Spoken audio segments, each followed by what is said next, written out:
Dear all, welcome to our ELISA Communities Info Day. I'm Emrah Acar, ELISA European University ITU Project Manager, together with my colleagues from ITU ELISA European University team. We will talk about and give information about ELISA communities. We will explain its mechanics, how to create ELISA communities, the advantages from being members of ELISA communities, and so on. Here on the screen, you see our program for today. We will start with Professor Lütfiye Durak Ata, our Vice Rector for International Affairs and Research, with a short opening speech. Then we will give you some background information on ELISA European University, our motivations to be part of such a huge international project. We will explain the background, and then we will continue with the ELISA communities. And we will have some case examples with the contribution of our community leaders from ITU. I think that would be quite mind-opening for many of you, so you can see how the community idea is put into practice by ITU members. We will explain the second community joint call, which will be published soon. Our expectation is that that will be early April, which will really provide valuable opportunities for all ITU members, including students, academics, researchers, and also our external stakeholders. So ELISA European University is basically based on mobility of all stakeholders, first of all the students. So we will explain how it works at the moment and how it will work after the second ELISA communities call. And we will explain ELISA challenges because we have a challenge-based approach in ELISA European University project initiative, let's say, together with our partners. And we plan to end up with a Q&A session. We will try to answer your questions regarding ELISA European University, because this is an ongoing process and new questions emerge all the time. We will try to address these questions. So I want to give the word to Professor Durak Ata, and then we will continue with the rest of the program. Thank you very much. Thank you very much, Emrah Hocam. Dear professors, researchers, and students, good afternoon. It's my pleasure to welcome everyone to ELISA Communities Info Day today. We are proud to be a member of European Engineering, Learning, Innovation and Science Alliance as our European University Initiative. Today, ELISA brings together 10 universities across Europe, and it represents more than 180,000 students and 16,000 faculty members. This is a huge capacity. And with the ambition to transform the whole European higher education area, ELISA gives its students and academicians great opportunities. We can gain intercultural and professional experiences in both education, research, and innovation. And in ITU, ELISA studies are handled by 9 working groups coordinated by Dr. Emrah Acar. And one of these groups just focus on ELISA communities. ELISA communities are the driving force of ELISA. In the communities, research for society is taking place with various stakeholders. And these communities are vital for sustainability of the milestones of this ELISA Alliance, ELISA projects. And I believe today we will have a very fruitful discussions and concrete proposals to all our students and faculty members with many opportunities about, especially on mobility. And I'd like to once again thank you very much for all of you for participating in this Info Day. And I'd like to leave the word to my colleagues, Professor Emrah Acar and Barsan Bolat, for the introduction part. Thank you. Thank you very much. I will quickly continue with our next slides. I'll try to be quick because I know that there will be many questions regarding ELISA community. But I want to give some background information, some contextual information regarding our initiative. ELISA is the abbreviate for European Engineering, Learning, Innovation and Science Alliance. I mean, it is one of the currently 44 alliances which are supported by the European Commission. There are, at the moment, we are working with 10 European universities from different regions of the continent, Europe. The ELISA 1.0, this project started with 9 partners, and recently the 10th partner from Zurich, from Zurich University of Applied Sciences, was added to our partner list, which means we'll be working, in a more, let's say, geographically diverse environment. So each of these partners have different strengths, different complementary features, which we are actually using to build the university model of the future. So ELISA's acronym comes from Elisa Leonida Zanfrescu, which is one of the first women engineers who got engineering degree in the world. We have several work packages in this project. But in the main, our mission is to transform European higher education system. We try to reinvent the European engineer. We try to democratize engineering education. We have an interdisciplinary perspective, so we try to combine and benefit from the strengths of different engineering disciplines. But I'm saying engineering, but it's not just engineering. We actively work with lots of colleagues from different, let's say, social sciences disciplines and others. So we try to encourage knowledge, skills, and technology transfer across different European universities. Inclusion and diversity is one of our priorities.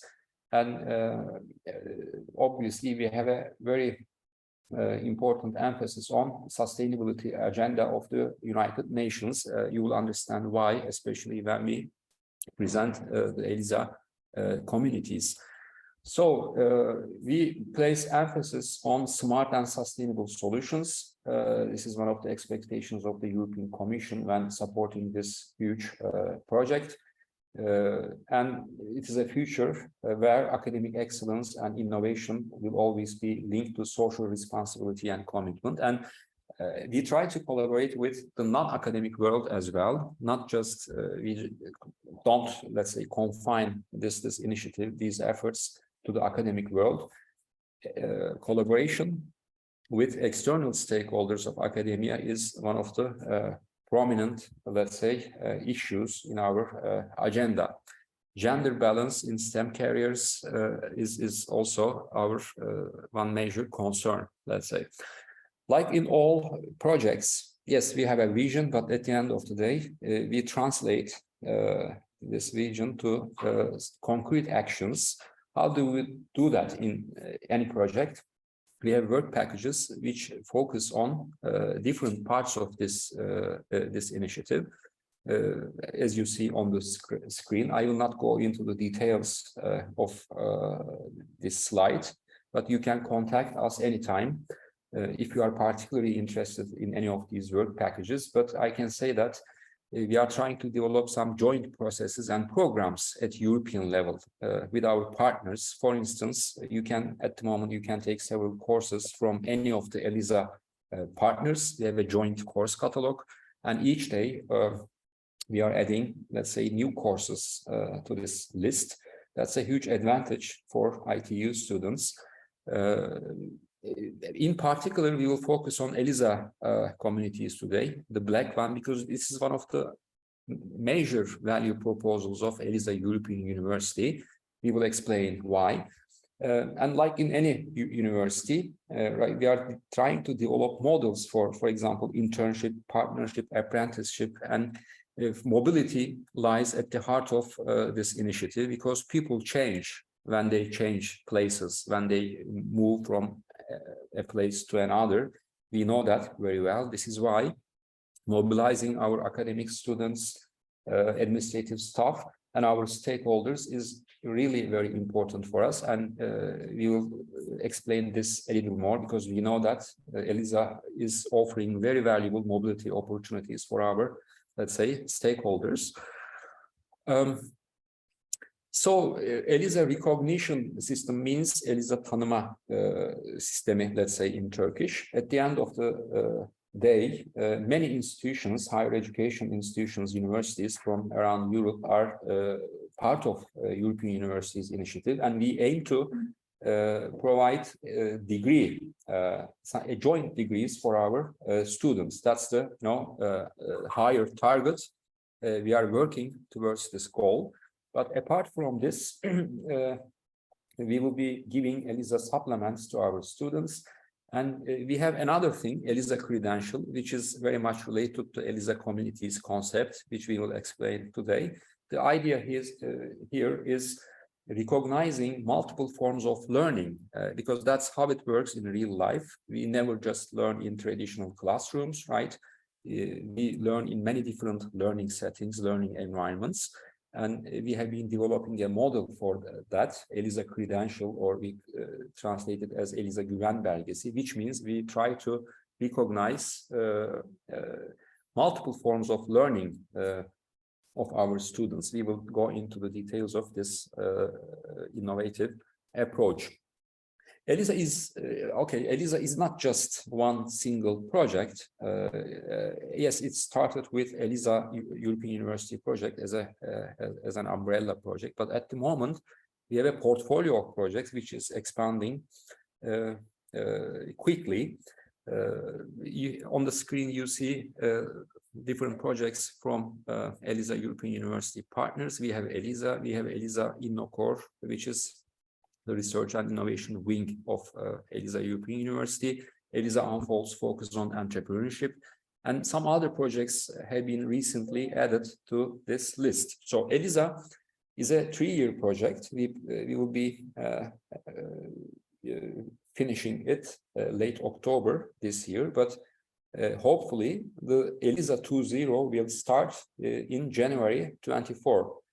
And it will, and the total duration is about 4 years, and the total budget the ELISA partners will secure from the Commission is more than 20 million euros, which means, when shaping the engineering of future, we will have, a significant amount of, let's say, resource to support our students, academics, administrative staff. I wanted to share this because that's really very important in terms of demonstrating the capacity of ELISA European University and its partners. So, so what are our expectations or benefits from this initiative? They can be defined at different levels, at European and national level. We can talk about some benefits at institutional level, and of course there are many benefits at individual level. I will not read all of them one by one because we will be sharing this presentation with you, but in the Q&A session we can come back to those, let's say, advantages. And before leaving the word to my colleagues, I will quickly review the ELISA community concept. Basically, ELISA communities are areas, they are the spaces for dialogue with different stakeholders, including both academic and non-academic partners. So these are the spaces where our internal and external stakeholders collaborate for different learning activities, let's say, education, research, and innovation activities. These stakeholders may include many actors, as you see on the screen. So this is how it works. We have education-related, activity-related, and research-related activities. And my colleagues today will explain how we put this model into practice. They are mission-oriented, let's say, concepts. And basically, we try to address some social problems and challenges faced by contemporary society. We will give examples how we achieve this in concrete terms, let's say. I believe it's very important for ITU, especially for ITU students, to be part of these initiatives, ELISA communities. It will provide valuable opportunities in terms of engaging with students from many different European countries, working together in different learning settings, and learn from each other. This is really very valuable. And as I said, mobility of people is at the heart of European University Initiative, and we have resources for that. These are some examples from our, let's say, previous, let's say, events targeted at research, innovation, or education.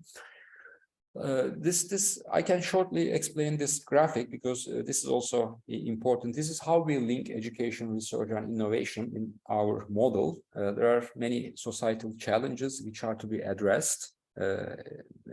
Some challenges that contemporary society faces.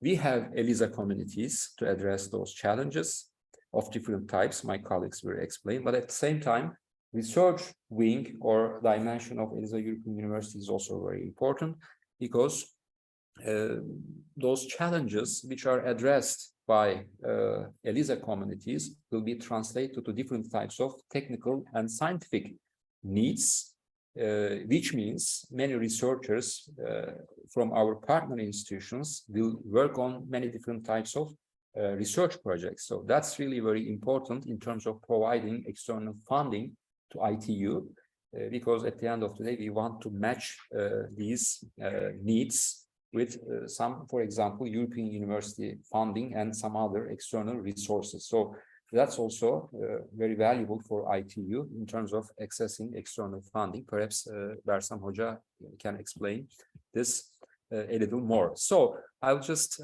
turn back to my, I think I changed the order of these slides, but this is the, Bersam Hocam, this is the scope of ELISA InnoCore project, which is the research of ELISA European University. So please go ahead. I'll just mute myself. Thank you very much, Emre Hocam. Okay, I'm not hearing. Yes, do you hear me? I hope so. You hear me. I'm Bersam Bolat. I'm the project coordinator of InnoCore project, and thank you, Emre Hocam, explained the whole alliance, ELISA alliance, and the InnoCore project is the research and innovation dimension of the ELISA project and ELISA alliance. So the InnoCore main objective of the InnoCore project is to achieve a common research and innovation agenda, and through, for example, creating a multi-labs and, for example, and making a joint research and creating hubs, co-creation hubs. These are the main these are the main keywords of the InnoCore projects, and as you see, it consists of 7 work packages, and the ITU's responsibility is work package 2. This is the main important things for the InnoCore project, ELISA research and innovation strategy. And the second one is open science, and the third one is related with ELISA multi-labs. That is the creating multi-labs for ELISA Alliance, and the other one is enabling joint research, which is very important because you know that we are talking about the creating communities. And the second call is important for the communities because these communities will be the input for the research and innovation projects. At the end of the day, these community members will apply the research projects. So this is very important. And of course, the optimizing outreaching activities, that is the citizen science, is very, very important for the core project, and the coordination is conducted by UPM. And the first are work packages, coordination, evaluation, communication, of course. And our project, the 18 months have been finished, and it will be finished, I think, 2024 on June. So these are from my side, but if you have a question, of course, I can answer leisurely. So thank you very much. And maybe in the future, we can talk about the connection workshop, researchers connection workshop. Thank you very much. So thank you, Hocam. I'm just a second. I will go.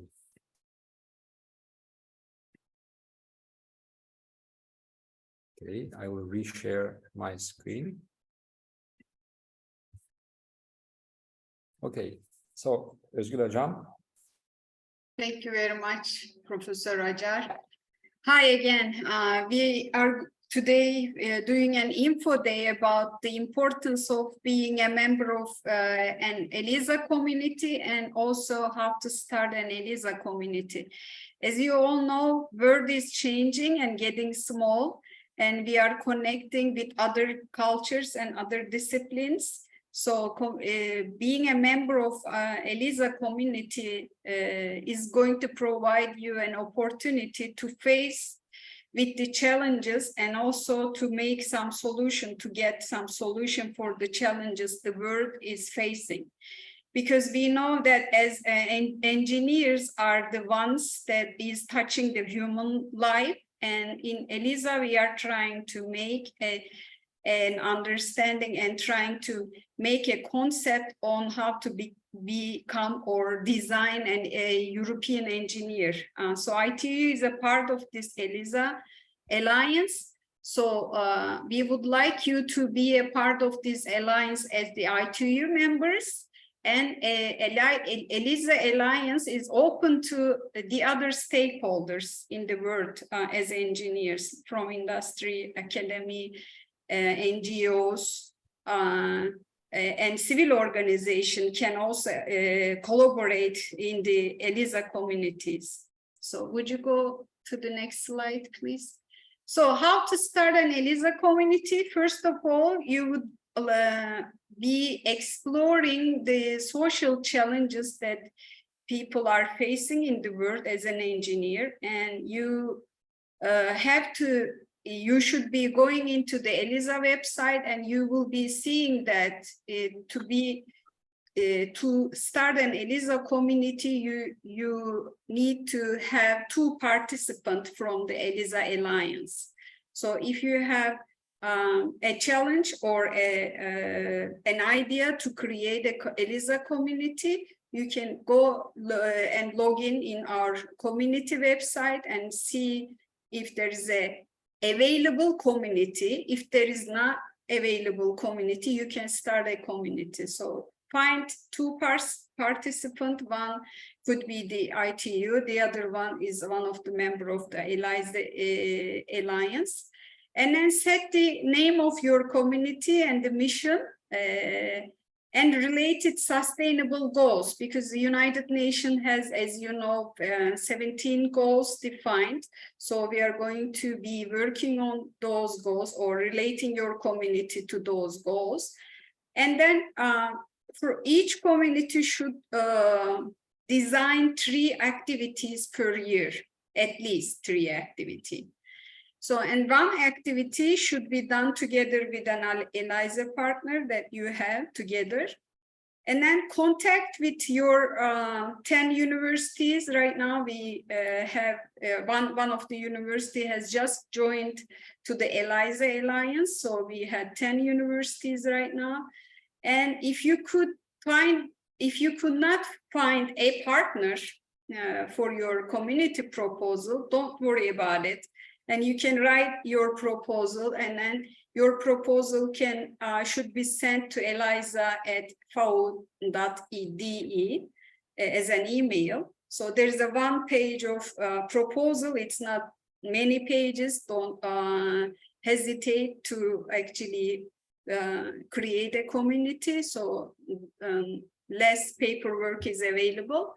And also, after you send your email to the FAO, one of our partners, they are going to evaluate your community demand or your community application, and then you will be either accepted or declined, and they are going to be writing the reason why they decline.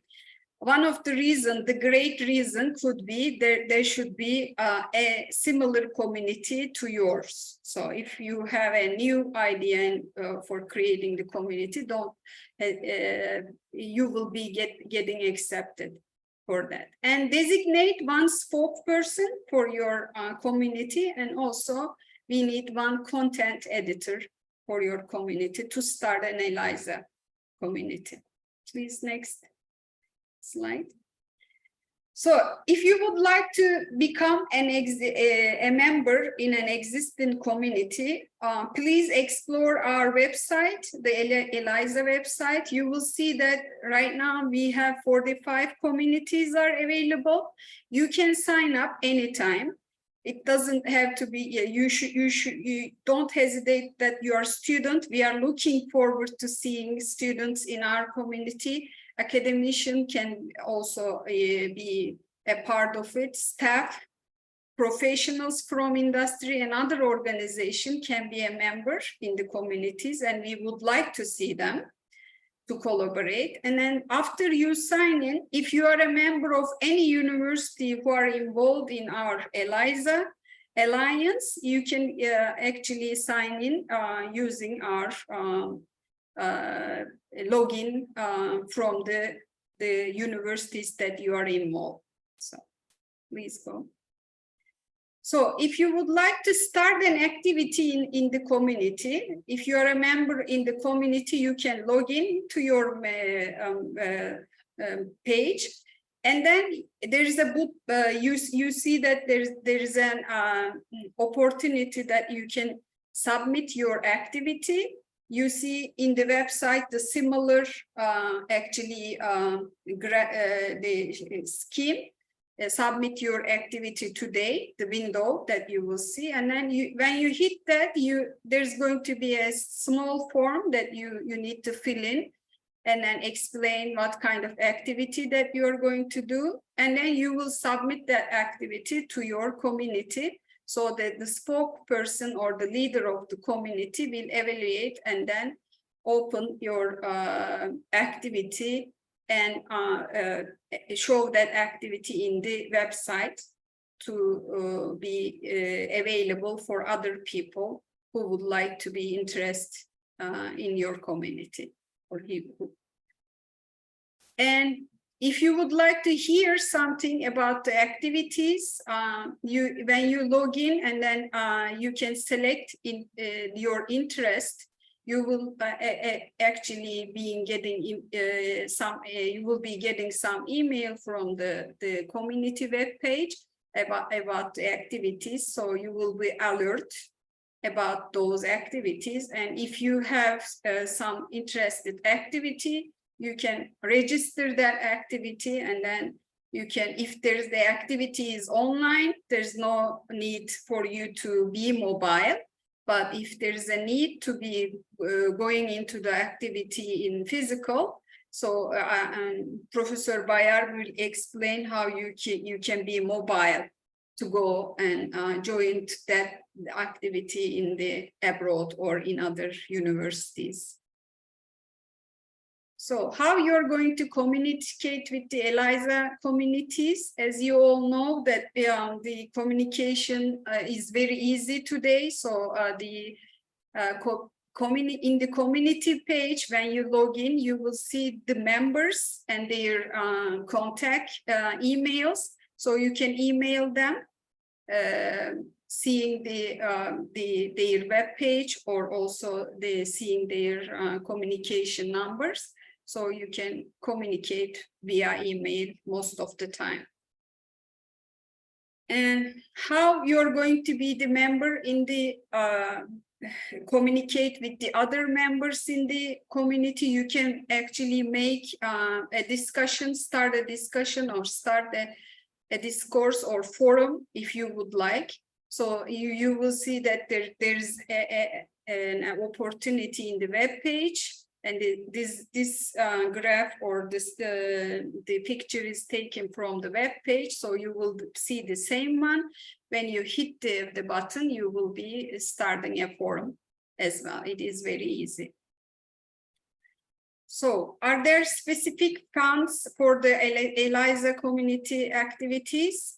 You will see that we already had the one call, and there are some professors from ITU that they had their proposal submitted and accepted. They have done their activities already, and there are other people from the Alliance. They have done their activities. So there is funding available for the community activities, but you need to have apply to that call, which is open, which will be open. The second call will be open soon in April. So if you write your proposal will be evaluated, and then you can get some money for or funding for your proposal or for your activities at the end. So once you have the community, if you're a community member or if you have already made your activities, as engineers, we like reporting and we have to report. So that's why there's a reporting duty for the people who had the activity lead or who has been the activity leader or the community leader. So for community leaders, we have annually asking some reports from the activities done in the community, or the activity leaders. If you are an activity leader, you need to write a small report for how many person or people have joined to your activities are there, and your impression on the activities, and also the quality of the activity will be monitored at the end by reporting. Thank you. And once you have a student, if you already attended a community, you will get a badge. And if you're an activity leader or community leader, while you are proposing your activities, you will be asked if your activity is going to give some credential to the students. So those credentials are going to be the badges is going to be the part of the credential. So those credentials are going to be collected by our students. So, and at the end, it's going to affect their CVs. So you will show your activities as student in the CV, and there are some supplementary diploma that you can get at the end.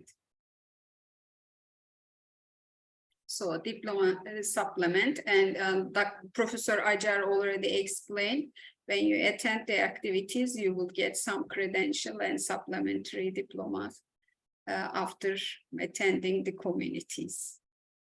Thank you very much.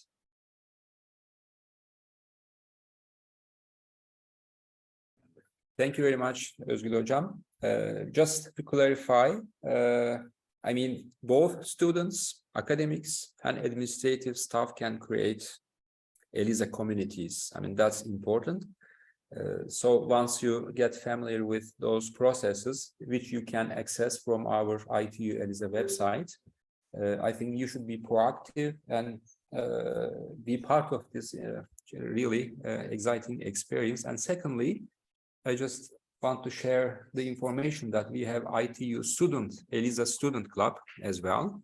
And our friends are actively, they are part of ELISA processes. So I strongly encourage you to get in touch with our students from club and work together. So now I want to invite Dr. Burcu Bulut. I mean, there are already academics, administrative staff, and students who are actively taking part in ELISA community processes, and one of them is Dr. Burcu Bulut, and I want to invite her to share experiences with ELISA communities.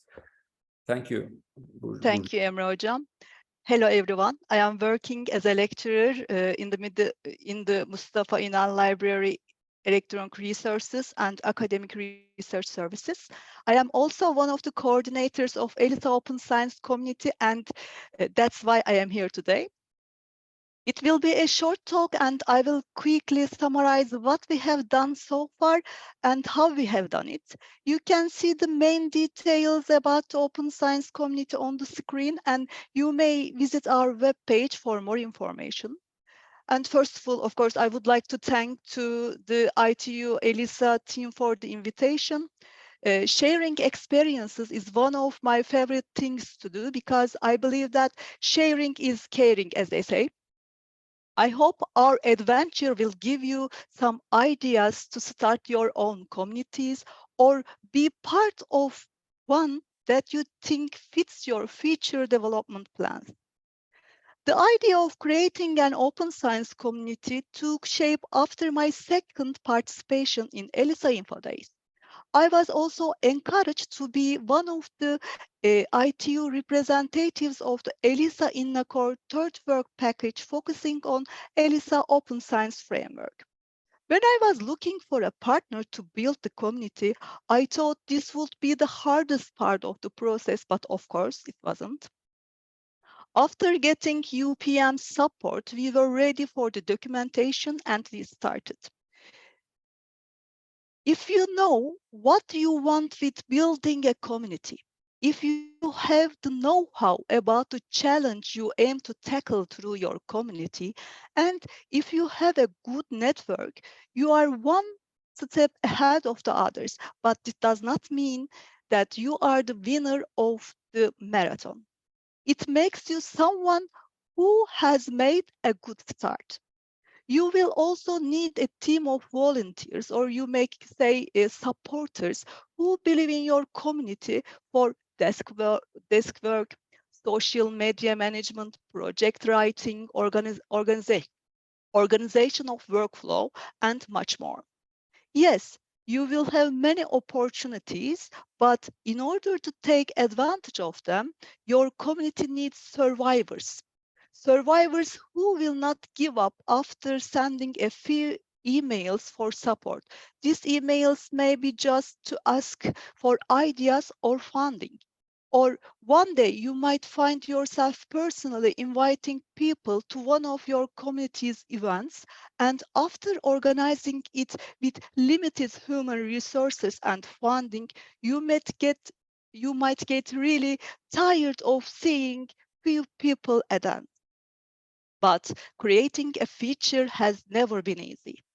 Yes, from my point of view, communities are the feature of ELISA, and their existence means the sustainability of the alliance within European universities. Being a member of community or coordinating a community will also give you a plan for a sustainable and developed future. Patience, optimism, innovation, inclusiveness, teamwork, and good organization have been my keywords throughout my life. And I have found that these keywords have helped me in my open science community adventure. Of course, we all have our own keywords, but you can also keep my keywords in mind throughout your adventure if needed.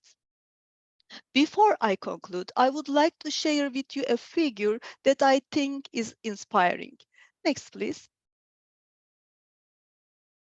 The figure titled "The Four Stages of Starting and Developing Open Science and Open Science Community" was prepared by the International Network of Open Science and Scholarship Communities. These four stages can guide you at the beginning, and you can attempt them to your community development process. Now I want to quickly show our community page and main and admin module and finish my part. May I share? And you need to write open science according to find our community to search box. Open science. Yes, the third one is Open Science Community's webpage. At the beginning, you see the number of members. We have 62 members and 2 activities done. When you scroll down, you can see at the right-hand side the members of the partners of our community. We start with UPM, but also FAO and UPB and Scholarly Communication Network is our supporters our partners at the moment.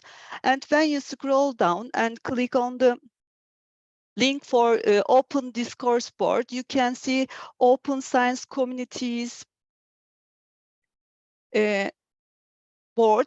You can see two sharings shared on January, and I am so sorry to say that we didn't get any feedback on this. ELISA give this platform for us to connect communities and members, but it needs improvement. But I know a talent team is working on it, and they are always ready to help and answer our questions. And we can also see the admin module, but as Emre Hoca is not one of our editors, we couldn't show it at the moment. But if you are using WordPress, it's probably be very familiar for you. You put everything there by yourself if you are identified as editor of your community. I need to finish and leave now, but I will be at the library whenever any of the students or academicians would like to ask any questions to me. Thank you so much.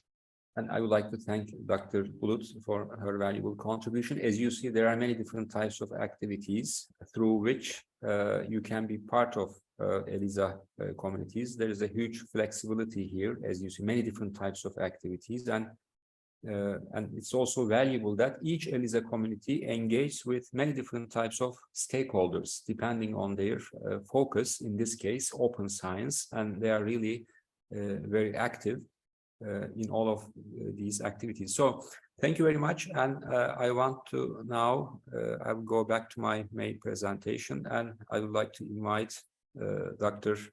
Töreğin, Behçet Uğur Töreğin. Hello, everyone. Thank you so much, Emre Hocam. Thanks for the invitation. It is my pleasure to share my experiences on ELISA communities. So this is Behçet Uğur Töreğin from Computer Engineering Faculty and also Informatics Institute. So I was involved in the Green Planet community from the very beginning of this particular community, which aims at preserving our green planet with intelligent technology. So I was just one of the founding partners of this community, together with the leading partner from UPM Forestry Department, Professors Alicia Palacios and Silvia Merino de Miguel, along with from UPB Bucharest, Professor Ana Maria Radoi. So you can take a look at our community following that link. So Emre Hocam, if you can go to the next slide. Thank you so much. Maybe I can share, I just make another addition to the slide. Maybe I can share my my screen as well. So basically, so let me just quickly share my experience, continue sharing my experience with Green Planet community. So Burcu Hocam also mentioned about how you can start up a new community, and also Özgül Hocam also she shared how you can start up, create a new community. But in fact, in order to get involved in communities, you don't need to create a full community from the scratch. So you can just take a look at all the communities, because there are lots of communities right now. I don't know the exact number, but it spans various means of ways of life. So you can, I'm pretty sure that you can find a suitable community for your activity as well. For example, this talk I delivered in November 2022, it was organized by a PhD student. I mean, she just hosted the activity, and she was not part of the Green Planet community before, but she just showed interest, and with this first call of this community support scheme, she just gets this funding from EELISA, and she organized this talks on green AI and AI for sustainability, and she invited me. So, I mean, she was not in the first place a member of the community, but she just find it interesting, and she just took part. So the same thing applies in here. I mean, you can just take a look at all the communities available, and then propose something with the second call. It is approaching. You can just propose something, a workshop, whatever, a series of talks, invited talks, and then you can organize similar things, and you will have budget for that. So you don't need to like create a new community from scratch. So this talk was just delivered by making use of that particular initiative taken by that PhD student from FAO.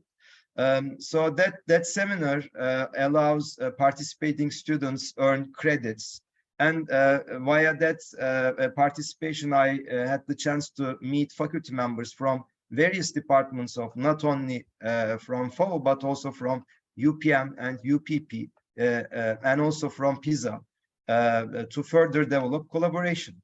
As part of our participation in this Green Planet community, eight Istanbul Technical University students from various departments and from various levels, from undergrad students and grad students, MS, PhD students, will hopefully be participating in this event that will be held in Madrid by the end of April.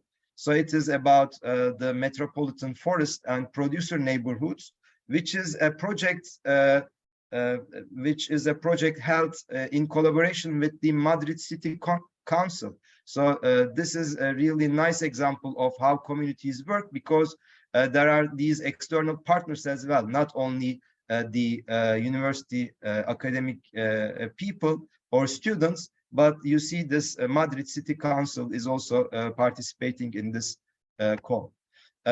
We also, together with Professor Deniz Türkpençe from Electrical Engineering of our university, had the chance to establish a new community, which we just find out that there isn't any community about quantum computing, or quantum aware engineer is the name of the community. So we let me thank Dr. Burcu again, because she just shared her experience how to establish a new community. So just making use of her experiences, we had the chance to take a lead on this community, and it is right now led by Professor Deniz Türkpençe, and the main mission of the community is quantum technologies are becoming more intertwined with engineering,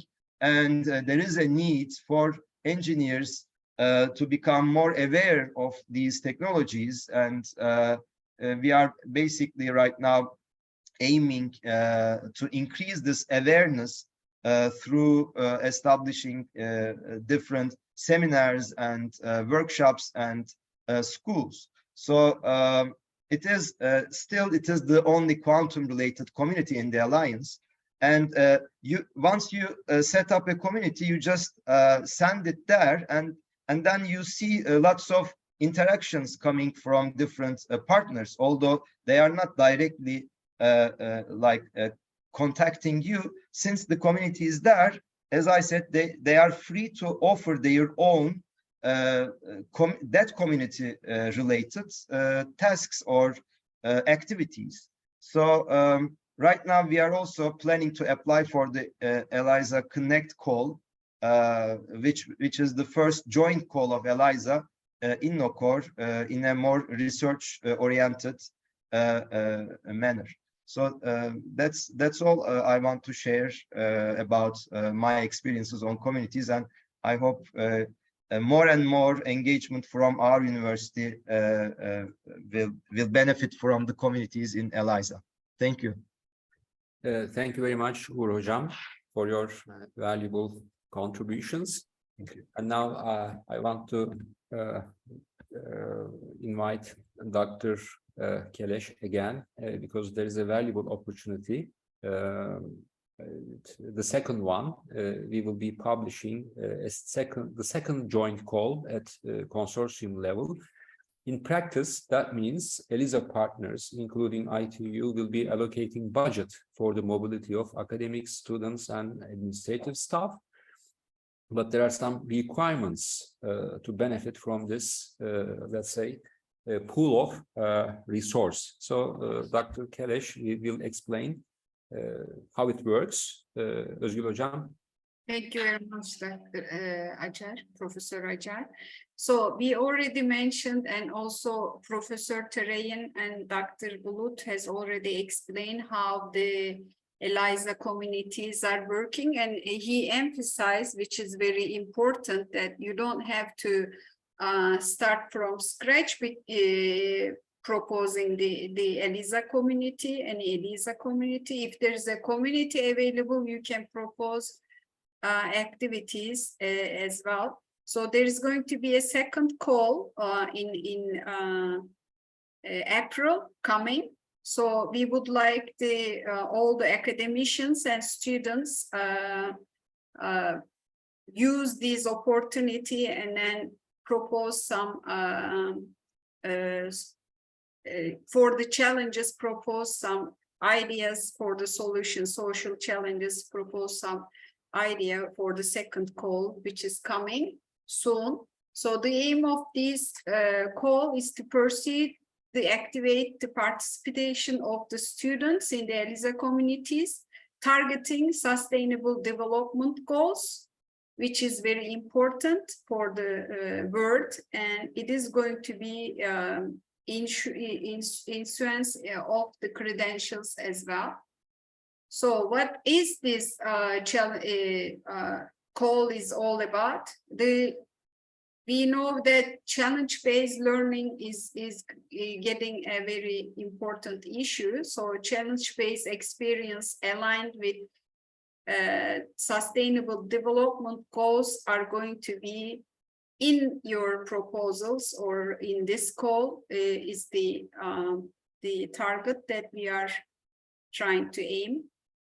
And who's going to be the proposal makers? So at least one ELISA member institution has to be joining in that call, and at least one external partner, which is from industry or society, should be included in your proposals for the second call. And the deadline is determined to be the 31st of March. So it will be declared, or it will be announced soon. So there is a funding opportunity, and once you have the proposal written, you will submit your proposal. There's going to be an evaluation period. So after this evaluation period, you will be informed whether your proposal is approved or not. If you have an approval, you will get some money actually from this funding. So you will consume that money for your activities, if your students, or if you are making these activities in ITU, and people from abroad would like to come, they can use this opportunity. Or you can make your other proposal talks, which is online, so you don't need any funding for those kind of activities.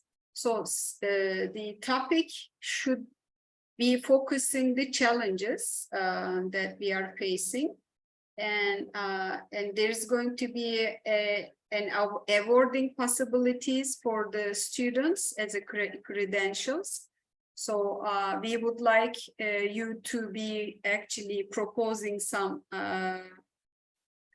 ideas and activities for this call, because we know that for the first ELISA call for the communities, there has been 30,000 euros total budget, and this budget in the second call would increase. So there is a great opportunity for our ELISA Alliance to make this call, to join this call with the proposals, which is going to be having some solutions for the challenges we are facing.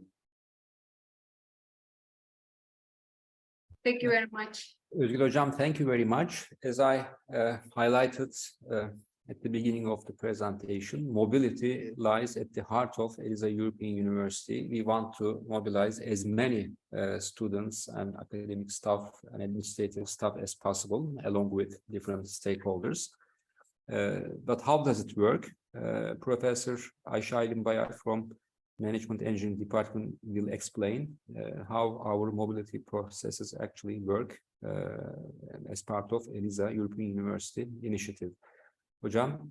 Oh, thank you, Emrah. Thank you. Welcome to everybody. As I am Aylin Bayar, as Emrah says, and I am responsible at the ELISA, responsible from the student participation, inclusiveness, and mobility. And actually, for this, my part, I will share some information about the students because we take the students as the core element of the project, and we want them to participate and become a member of the ELISA project, and that's why we provide so many different mobility processes. As you can see from this slide, there are different opportunities for the students to involve the ELISA project. Actually, communities is one of them, but aside from the communities, they can use the ELISA as an Erasmus, or they can take that advantage as well, or students can involve to an internship and can use a long-term mobility as an internship. And also today we a little bit talk about that. We can provide some double degree opportunities and credentials and these kind of credits to the students if they involve a workshop or a class or different kind of activities like the communities, like the internship. And actually, I believe this project is very beneficial for especially for the students. Yes, this is not a project for the students. Academicians and staff can also involve in many different ways, but I believe from my side, I don't know, maybe I'm just related with the students. That's why I put them a little bit in front of everything, but I believe they can find a chance to make an involvement in many different ways. This slide actually give a little bit information about it. And could you please go to the other one? Emrah, can you just, yeah, thank you. And when we look at the mobility, don't get afraid. I won't mention all the things in this slide. I just want to share this slide and into the presentation because I want to make the students to understand there are many different types of mobilities and actions that they can get the advantage of. As I said, we have short-term mobilities, long-term mobilities. They can be in person or online or visual, we can say, or internship. Actually, this is a good presentation for what kind of mobility types we have in this project. And actually, our website is very active and we make an announcement about these kind of mobilities. And you can also involve, not from the ITU side, you can also involve a community or a mobility which is related with the different universities in the consortium. And can we go to the other slide? This is, today, as I said, I'm not mentioning only about the communities. This slide gives us a clue about the long-term mobility opportunities, like the Erasmus mobility, double degree, internship, because when we compare the communities and these kind of long-term mobilities, we can say that you can get the advantage of all of them. And could you please go the other slide? Thank you. I put this slide intentionally. Actually, this was for the spring semester. This is how we use a calendar or a process to apply a mobility for students for a term. We will apply it for each term. This is a good example for it's a good example for a process of a mobility.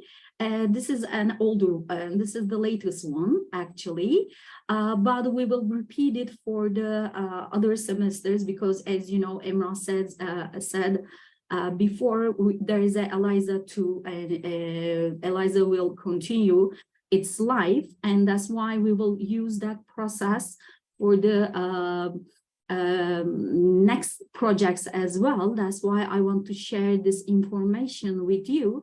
This is how the application process for the mobility applies. And can we go the other slide? Thank you.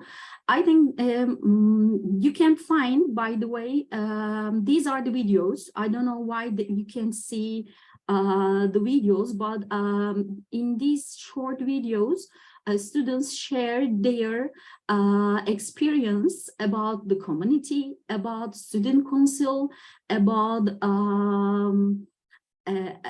different kind of actions. By the way, you can watch these videos at our ELISA website. Am I right, Emrah? It is true, right? Because as far as I know, they can watch it. Yeah. And many of them available on ELISA social media accounts. So please follow us on Instagram and other social media accounts. Yeah, okay, thank you. And I have one more slide, and which is related with the community. I prepare a mobility tracking document for the communities, for the students. Actually, they have to follow some procedure for get an official document, to prepare themselves to apply as a visa, or what do they have to do while they are getting experience through the communities. I don't know, can we show this PDF file, but this file is actually a helpful file for the students. We have some steps for the tracking, or I can share, by the way, if you want. If there is a problem Please. about the... Please. Yeah. Okay. Let me share it. Sorry. Yes, this is in Turkish. Sorry about it for the foreign students and the foreign participants. Actually, we have 3 different parts for the mobility tracking for students. Before mobility, during the mobility, let me show quickly show it, and after the mobility. These are the rules, maybe we can say something like this, for students to follow, and I think this kind of tracking will help them if they don't know how to make an application for the mobility. But this mobility tracking is for the students who apply for the communities and who get an invitation from the communities, and then they will follow these rules. And actually, you can also find this PDF file through our social media. I believe it is also very easy to find. And actually, this is all I want to say. If you have any questions, I will love to answer them. Thank you. Thank you, Aylin Hocam. I mean, as you see, there are many different forms of mobility. Communities are, of course, part of it, but there are many others like short term. It's not like Erasmus. It's not an alternative to Erasmus. But basically, we are building a European university model, engineering of the future. And this is why we are mobilizing academic staff, students, and our partners to pilot some ideas. And this is why mobility of all types are really valuable for us. Importantly, we have resources for mobility. So for the first ELISA joint call, for example, we have allocated about 50,000 euros to mobilize ITU members. And in the second one, probably we will allocate more resource. And please try to understand how these processes work. Check our websites, try to understand ELISA community concept, both from our main website, elisa.eu, plus ITU ELISA website. So, and at any time you can contact us, elisa@itu.edu.tr. Okay. So now we will continue with Professor Nihan Yıldırım from Department of Management Engineering. We place very much emphasis on challenges and challenge-based learning, and we try to combine educational initiatives with those of research. So how does that work? What are we trying to do? And Professor Yıldırım will explain the ELISA challenge concept. Hocam. Merhaba hocam. Hi everyone. Thanks for giving me the opportunity to share my knowledge and some insights with the community. Hello everyone, this is Nihan Yıldırım. I'm working as an associate professor in Istanbul Technical University Management Engineering Department and a member of ELISA Core project, and of course contributor to ELISA and its communities. Now we can continue to our slides, dear Emrah Hocam. Well, in fact, I would like to thanks to all presenters, my valuable colleagues, because they elaborated on the concepts and practices of ELISA communities and the current practices. So thank you for being here again. Well, I will just try to build a bridge between the ELISA communities and the challenges here. In fact, we must underline that when we say ELISA community, then we mean a challenge-based approach, because ELISA communities have missions, they are mission-driven groups, working groups. They aim to bring the students, teachers, and researchers from all partner universities with all the stakeholders in a quadruple helix approach, the industry, the professionals, the grassroots organizations, citizens, and public institutions, but also they gather with each other, students, teachers, and researchers from partner universities gather to find innovative solutions to real world challenges. So without challenges, the communities lack their mission.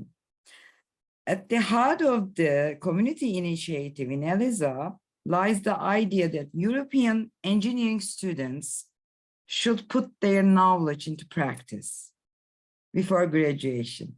So this practicing process must involve the solution of challenges faced by societies. You know, we are living in a sustainability era, and we are at the European Commission put the objectives for green twin transition, and everything is about societal challenges. That's why the communities are strongly linked to challenges, and they work on a challenge-based approach.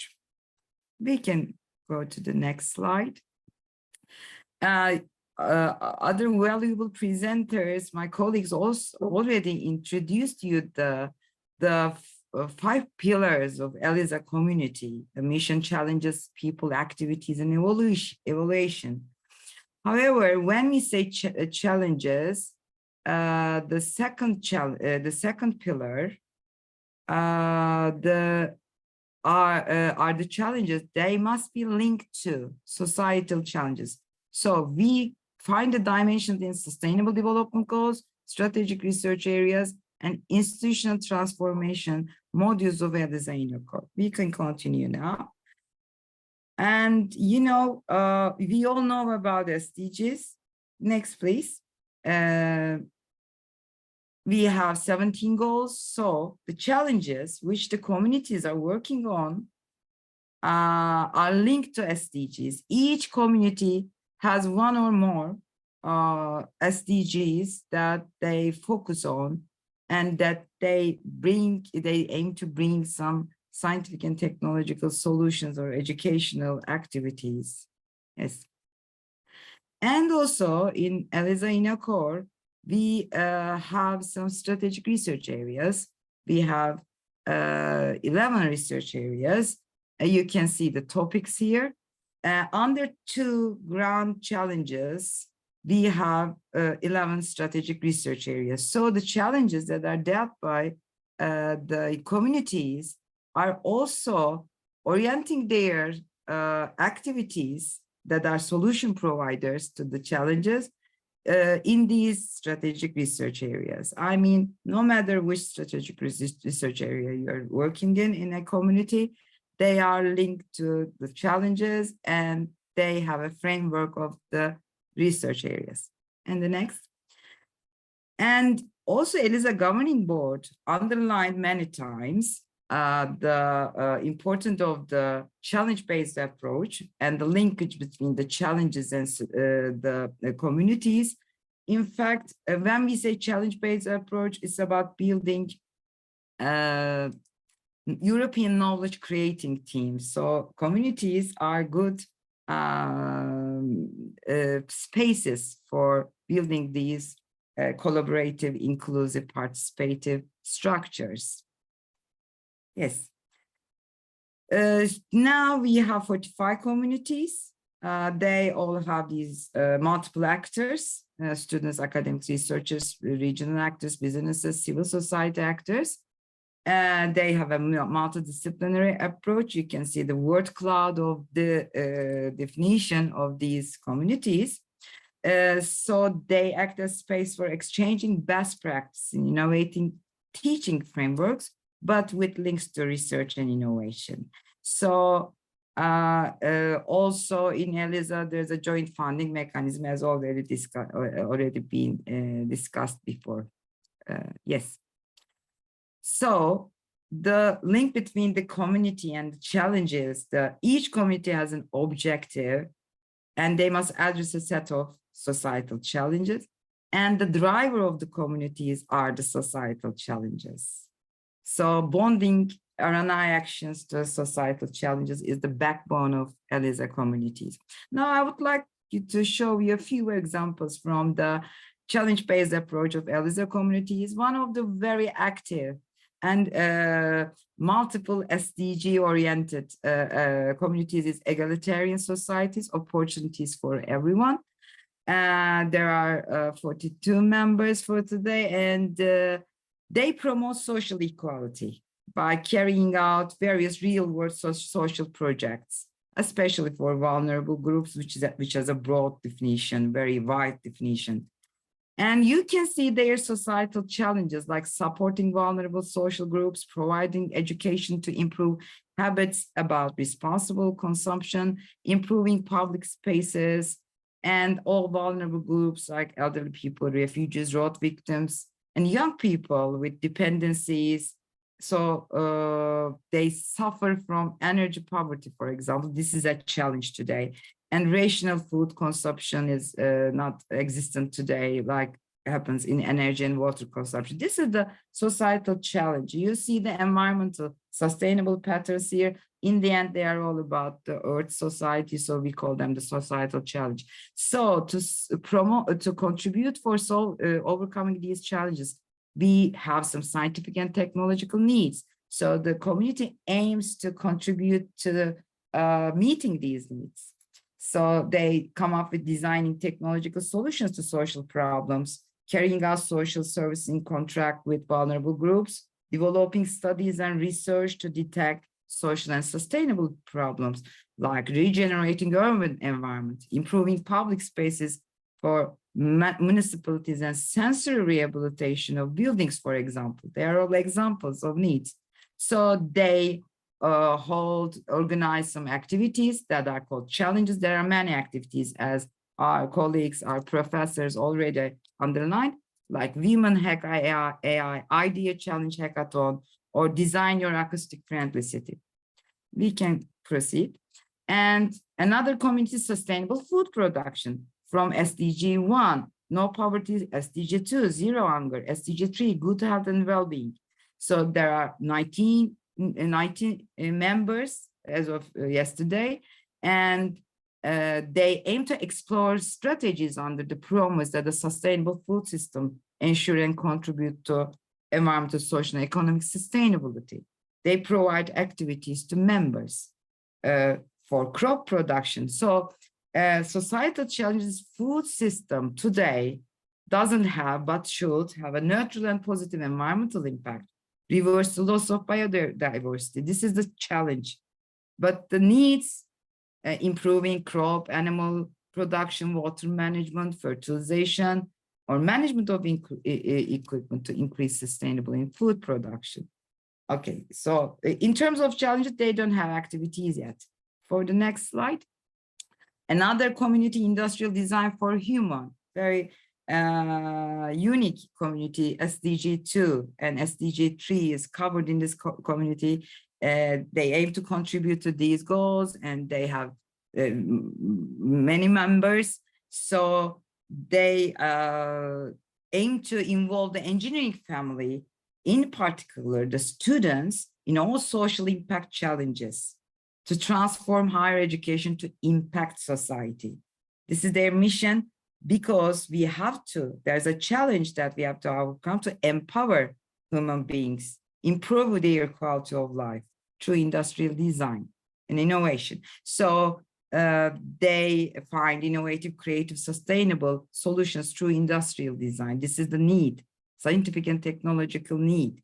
So they hold some hackathons, ELISA, for sustainable communities. Another community in the next slide is the future of work due to digitalization, etc. So SDG 3, good health and well-being.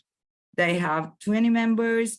They aim to gain knowledge of the future of work, which really interests all our students and researchers a lot today, and about focusing on work arrangements. So why do they do that? Because working conditions influence the physical and mental state of employees collectively. And pandemic situation raised some questions about previous work practices, and organizations struggle worldwide to assess their the employees' preferred work arrangements. These are the challenges. So what do? They develop a gamified method for meeting the scientific and technological need for organizations to involve employees in the process of defining the role of physical work environment and setting work arrangements that can be accepted by the employees. So this is a good need to be focused and working on. And another community in the next slide is the health in the city. Now we move to the SDG 3, good health and well-being. The health challenges, we have health challenges all over the world, especially in the European Union. They focus on the European Union naturally, and they believe that with the help of technology processes and data analysis, they can solve some of the important health challenges of our time. So they aim to prevent and develop inclusive, healthy contexts and humanized, efficient hospital care by improving hospital processes. So this is the scientific and technological need. They are working on it and contributing for meeting these needs within the health challenge. Another, and maybe the final one, is the water. Now, the 14th SDG, life below water, water in an era of change. Society, hazard protection, resource equitable uses, and conservation of ecological integrity in the current global change context is one of very significant and critical societal challenges today. This community follows the mission of ELISA Water in an era of change community.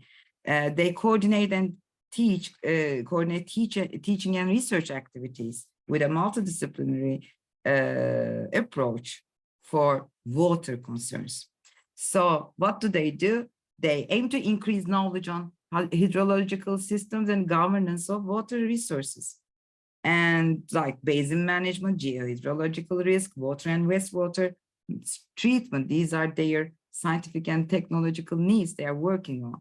And they hold some activities, challenges in ELISA Days Challenge Extreme Event Game. This was about disaster, again, about disaster resilience. We must collaborate with them. So, this is a challenge-based world in ELISA communities. And finally, we are working in the ELISA InnoCore project as ITU, and also you are seeing many reflections and products of it in our research, innovation, and educational context. There are 7 modules of ELISA InnoCore that are linked to to ELISA communities, because like common research and innovation agenda for meeting challenges, strengthening human capital, sharing research infrastructures, cooperation with non-academic actors. They are all for dealing with challenges and meeting the scientific and technological needs. So also ELISA InnoCore underlines challenge-based approach. And the next slide. Now, as you can see, there are many statements about technology, the challenges in ELISA InnoCore, because we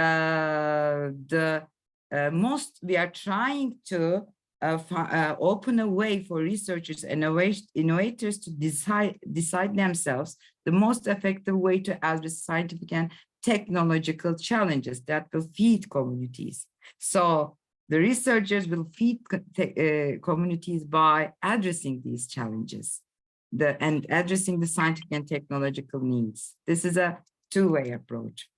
And also all these collaborations with the ecosystem, including all these startups, joint ventures, and entrepreneurial ecosystem and research ecosystem, is for searching for new societal challenges and communities.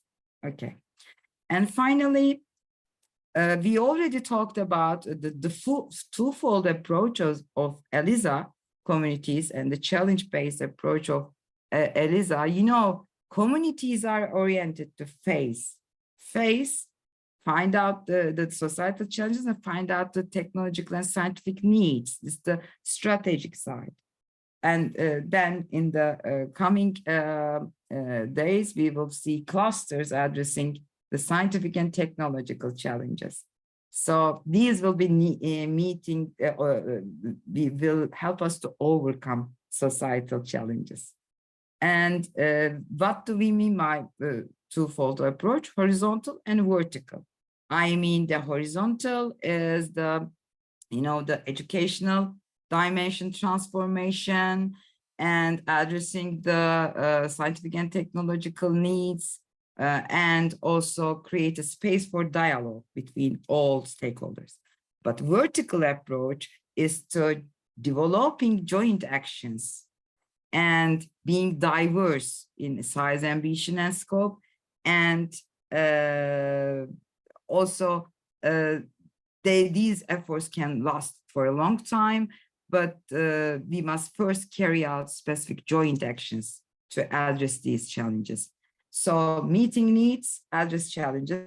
This is the world of challenge-based approach.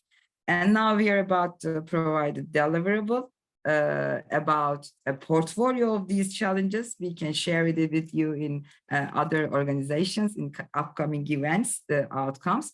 And we have a very forthcoming important event on July 2023 in ITU. We will host the second symposia which represents so very nice structures of ELISA, that we will discuss the potential of challenges revealed in first ELISA communities and reporting the collaboration achievements and the communities and clusters of ELISA.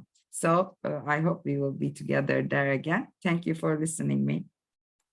Yes. Thank you very much for explaining this concrete connection between ELISA communities and challenge-based approach we try to adopt in ELISA European University. So some questions have been shared on the chat screen. Here you see our communication channels, I mean, at global level, at consortium level, and also for ITU. So you can contact us anytime.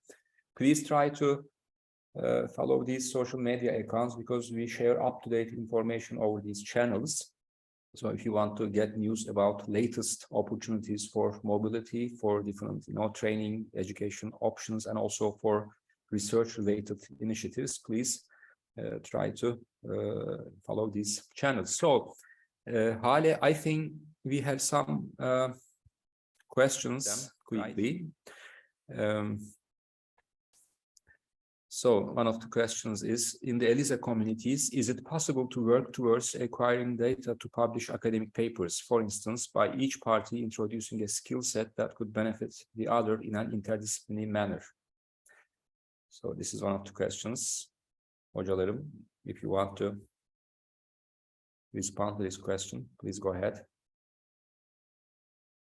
Maybe I think Hoca has just left, but of course it's possible to work towards, I mean, publications, because there are many different types of, let's say, activities in ELISA communities. And one of the idea is, especially, let's say, research-based learning is a very critical concern in the ELISA European University. If you check our website, you'll see that research-based learning symposium was organized by Istanbul Technical University last year.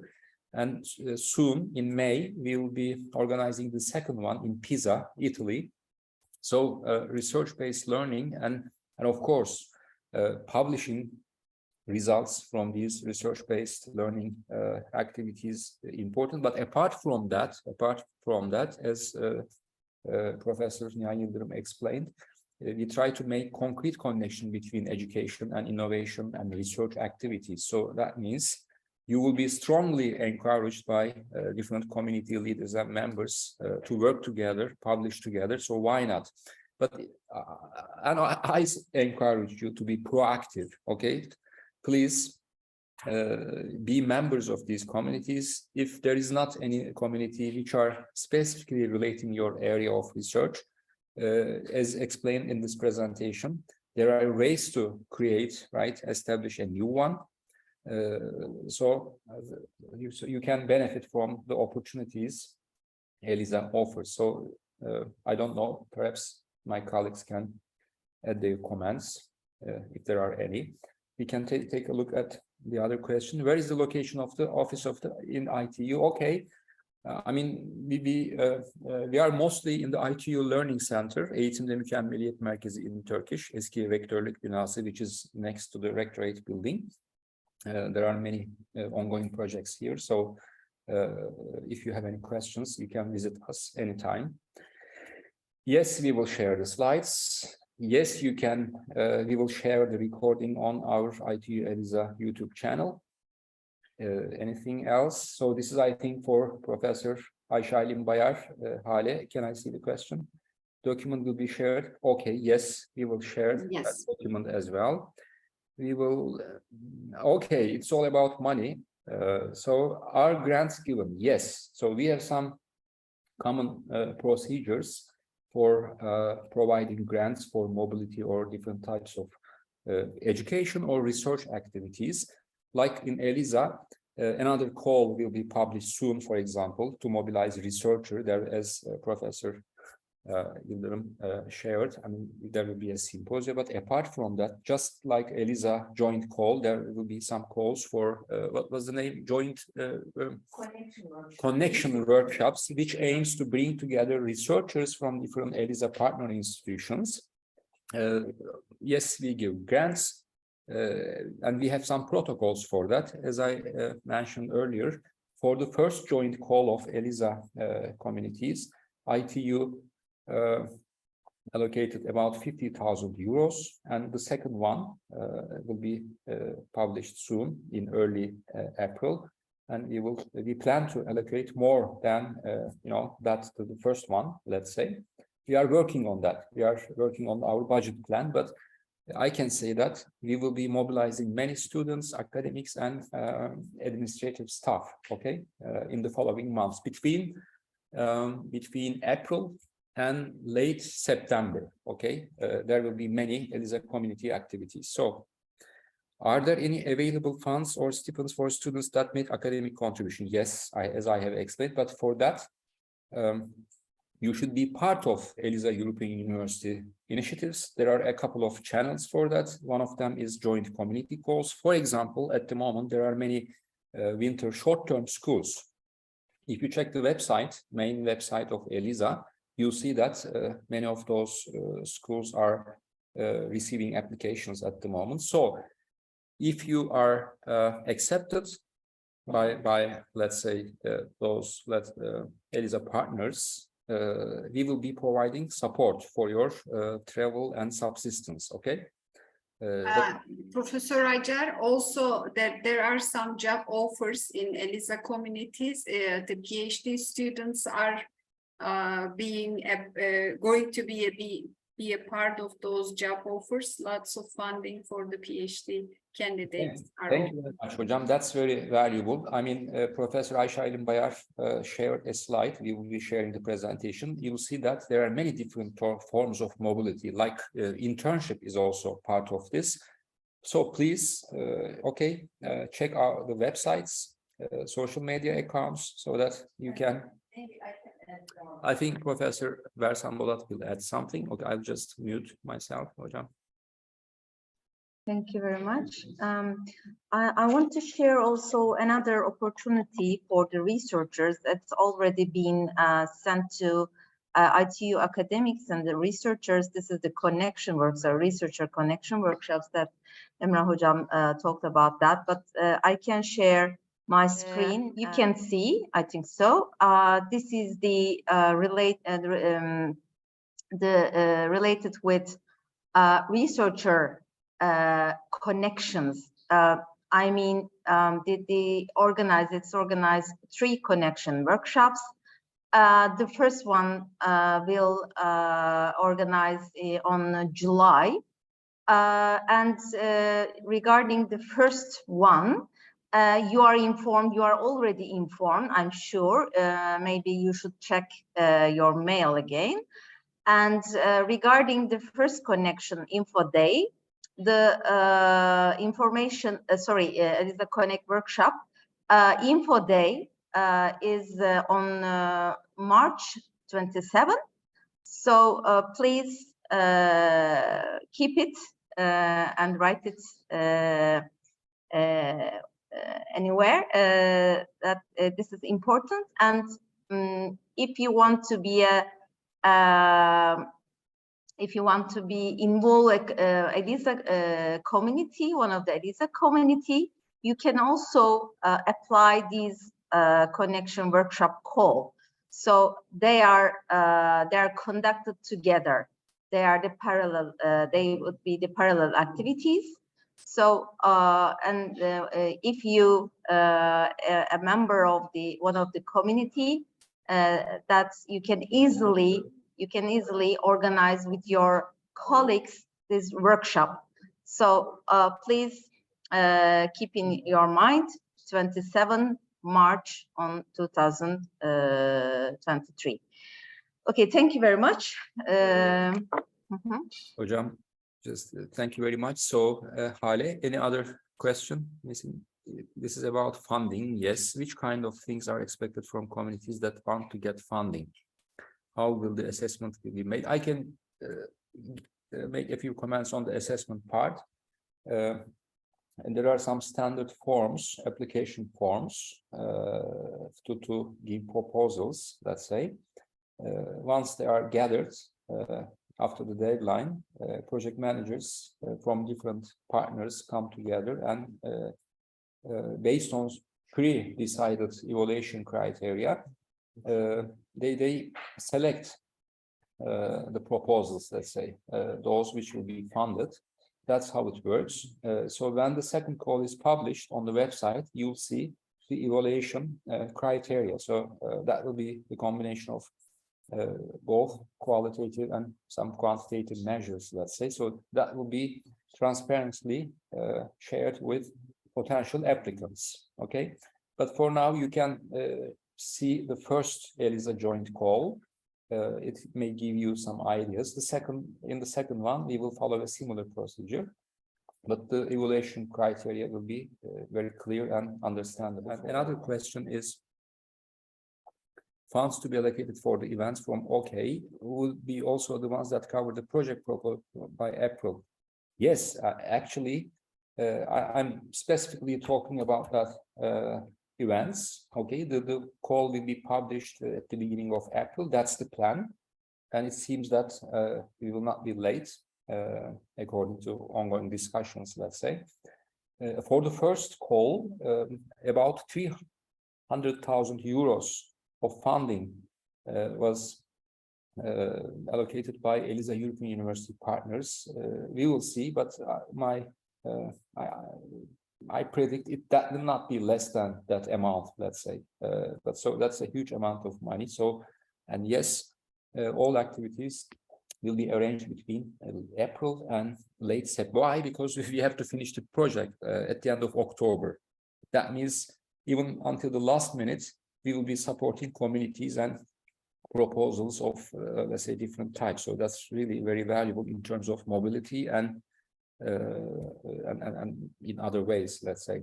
Is there a quote or number for project proposal per applicants? No, indeed, no limit really. But my colleagues explained. So there are a couple of ways, in short, to be part of this, international experience. You can be part of existing ELISA communities. Please go check the website. I'm sure you will catch many keywords which are related to your areas of interest or research, okay, or activities, whatever. You can be part of existing ones. That's the first option. If there is not any ELISA community which are specifically relating your area, you can, establish a new one. You can create a new one. Why not? There are some procedures, and I don't think that they are really very complicated. Özgül Hoca explained them, but we will be sharing those resources. So that's the second thing. So everyone from any ELISA partner institution can apply for funding. So as we explained, there will be an evaluation process based on predefined criteria, and this is done at alliance level, at ELISA level. I mean, so ITU votes for proposals, the same with other partners. So we simply take the average of scores. Okay, so this is not something local. The evaluation is held at ELISA level in a very transparent way. So you can really rely on the process. Just okay, check things and make your applications. Are we able to invite minor academic contributions from non-ELISA universities?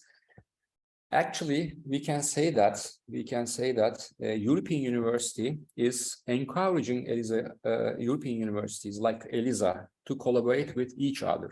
I mean, but I can say that by 2024, let's say, the aim of the European Commission is to is to have a portfolio of European universities, including, let's say, about 500 European universities, higher education institutions. I mean, they are trying to work with many more number of, let's say, European universities. So in this sense, collaboration between different European universities is strongly encouraged by European Commission. So when you apply for funding, there are some requirements. You have to collaborate with at least one ELISA institution. But in terms of target audience, okay, communities have flexibilities, not just at European level. I mean, it is one of the aims of ELISA to reach out non-European countries as well. I know that there are some communities which have, for example, connections with Africa and also ELISA partners.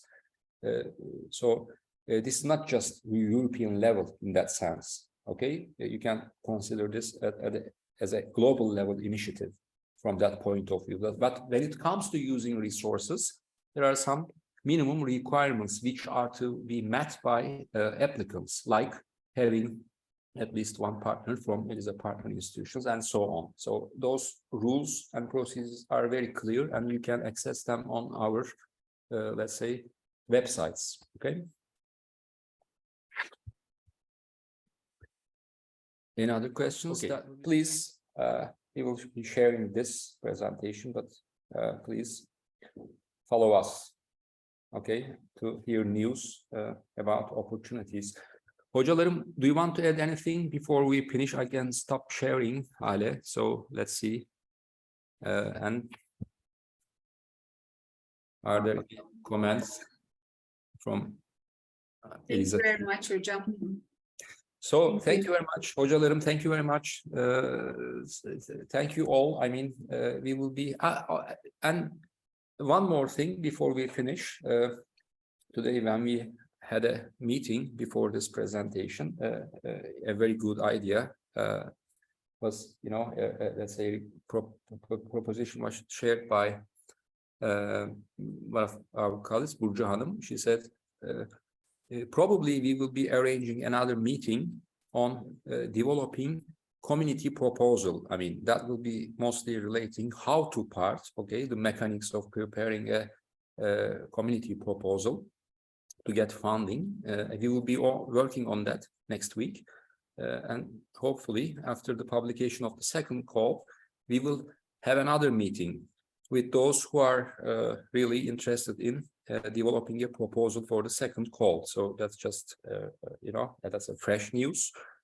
Hopefully, we will be arranging that soon. So thank you very much for your participation, and good evening to everyone. Thank you all. Thank you. Bye-bye. Bye-bye.